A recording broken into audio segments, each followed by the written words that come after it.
एक दिन भगवान राम जान गए कि उनकी मृत्यु का समय हो गया है। वह जानते थे कि जो जन्म लेता है उसे मरना पड़ता है। यम को मुझ तक आने दो, मेरे लिए बैकुंठ धाम जाने का समय आ गया है, उन्होंने कहा। लेकिन मृत्यु के देवता यम अयोध्या में घुसने से डरते थे, क्योंकि उनको राम के परम भक्त और उनके महल के मुख्य प्रहरी हनुमान से भय लगता था।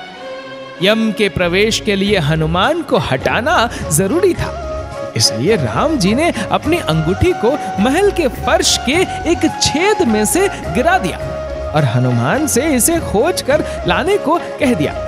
हनुमान ने स्वयं का स्वरूप छोटा करते हुए बिल्कुल भंवरे जैसा आकार बना लिया और केवल उस अंगूठी को ढूंढने के लिए इस छेद में प्रवेश कर गए। वह छेद केवल छेद नहीं था, बल्कि एक सुरंग का रास्ता था जो सांपों के नगर नागलोक तक जाता था। हनुमान नागों के राजा वासुकी से मिले और अपने आने का कारण बताया।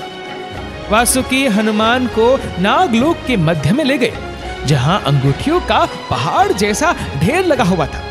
यहाँ आपको राम की अंगूठी अवश्य ही मिल जाएगी, वासुकी ने कहा। हनुमान सोच में पड़ गए कि वो कैसे उसे ढूंढ पाएंगे, क्योंकि ये तो भूसे में सुई ढूंढने जैसा था।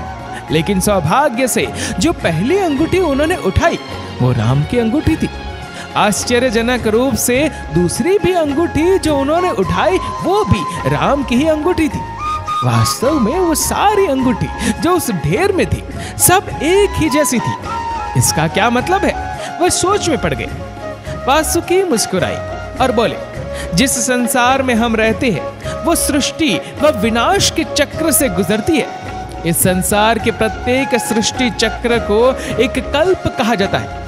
हर कल्प के 4 युग या 4 भाग होते हैं। दूसरे भाग या त्रेता युग में राम अयोध्या में जन्म लेते हैं। एक वानर इस अंगूठी का पीछा करता है और पृथ्वी पर राम मृत्यु को प्राप्त होते हैं। इसलिए ये सैकड़ों हजारों कल्पों से चली आ रही अंगूठियों का ढेर है।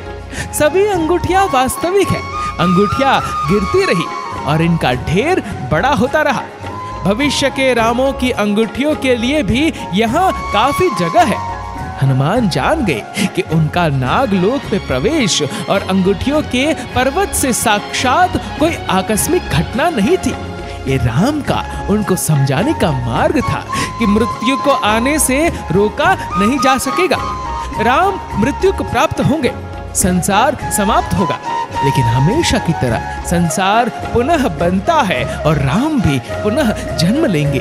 दोस्तों, इस वीडियो को लेकर आपकी क्या राय है नीचे कमेंट करके जरूर बताएगा। और अगर आपको वीडियो अच्छा लगा हो तो इस वीडियो को लाइक करेगा, शेयर करेगा ज्यादा से ज्यादा लोगों तक। और ऐसे ही और भी स्पिरिचुअल वीडियोस के लिए सब्सक्राइब करें हमारे यूट्यूब चैनल को और फेसबुक पर फॉलो करें हमारे पेज को। धन्यवाद।